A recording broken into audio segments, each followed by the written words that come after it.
Hey guys, Ghost Shuki here again. So today I wanted to finally get my review out for the Nacon Revolution Pro 2 controller.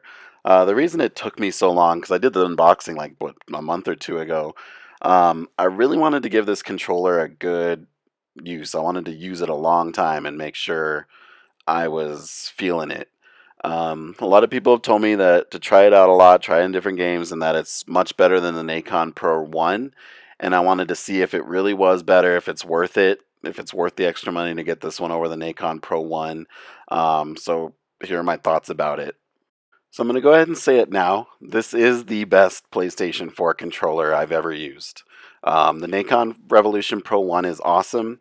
This one is just takes that awesomeness and takes it a step further and adds new things to it. First off, as with the Nacon Pro 1 controller, the build of this controller is excellent. It really feels like a pro controller. It feels like it's worth the money you pay for it. All the buttons feel great. The back buttons feel great.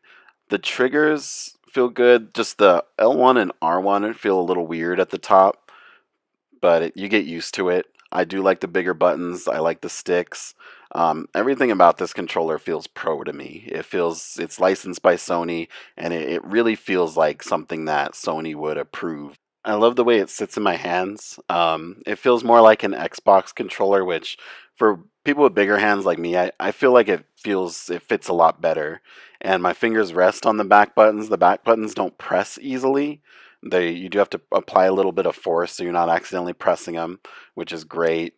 And overall, I definitely recommend it as far as the form of the controller. I think it's perfect. You can add weights to it to make it heavier, lighter. It's just all around, I think has a really great feel to it. Unlike the Razer Pro controller, which I'll actually be getting soon, this one's programmable by computer, so it can be programmed on PC and Mac. Mac is new, which is nice over the Pro 1. This one works with Mac. And not only is it programmable on PC, but it does work with games on PC. So if you want to play computer games, don't want to use a keyboard and mouse, you can use this controller on PC and Mac, which is awesome. And as you can see here, the software is really easy to use. Everything's properly labeled. The Nacon Pro 1 software was a little bit wonky, but they've definitely improved it on this one, and it's a lot better. And again, works on Mac, which I love because I'm a Mac user, but Mac and PC for programming it, and it does work as to play games on PC and Mac as well, which is awesome. As far as customization goes, you actually have quite a bit of options available to you. You can set the vibration, how strong it is, and this thing really gets strong. I have to keep it on kind of low like this. You can also set the backlight. As you can see, the little ring around the right stick glows.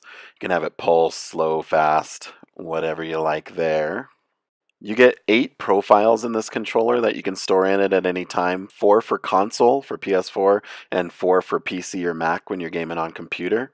This is a look at how the profiles work on your computer. So up on the upper right, you have your 4 different profiles. You can customize the triggers. You can have hair triggers. I keep mine at 50%. So basically, you don't have to press the button all the way down to fire a gun. You can set the sensitivity for both the left and right stick, as well as the dead zone for each one. And then you can set your response curve. You can set the directional pad to be 4-way or 8-way. And then you got your shortcuts for your back buttons. Looking at the sticks a little more, you can set the response curve, which is kind of tricky to get down, but this one explains it a little better. You got your dead zone, you got your sensitivity, and you can kind of look at my settings video if you want some settings you can try using. I won't go into them too much here. Looking at the button mapping, you can actually map any of the buttons. So if you want to change square to triangle or anything, you can change those. Mainly you're going to be changing the M buttons, which are the ones on the back, maybe the directional pad, but I mean, if there's something else you want to change that works better for you, definitely you can change it in here. One thing we are missing that was on the Nacon Pro 1 is macros. You could set a button to do a series of button presses, like for like a fighting game or something like that, but that has been taken away on this controller. So I'm going to hop in some Fortnite while I talk about the rest. So overall, I think this is an awesome controller. Best controller I've ever used so far. I really love the way it feels in your hand. The buttons all feel great. The customization is great, so those are some pros. Also, it's a USB-C cable, which is nice. It does have to be wired, which can be considered a con for some people, but it's a pro controller. Pro controllers are usually wired. The macros are gone. Another con for some people, but it's an esports controller, and you got to think this is a controller they want used for professional esports and things. So macros aren't going to be allowed in something like that. Another thing I wanted to briefly just touch on, I'm not going to get into too much, is how the right analog stick was a problem on the Nacon Pro 1. I didn't run into this too much, but using this controller a lot recently, comparing it to the Nacon 1, the controls do feel a little tighter.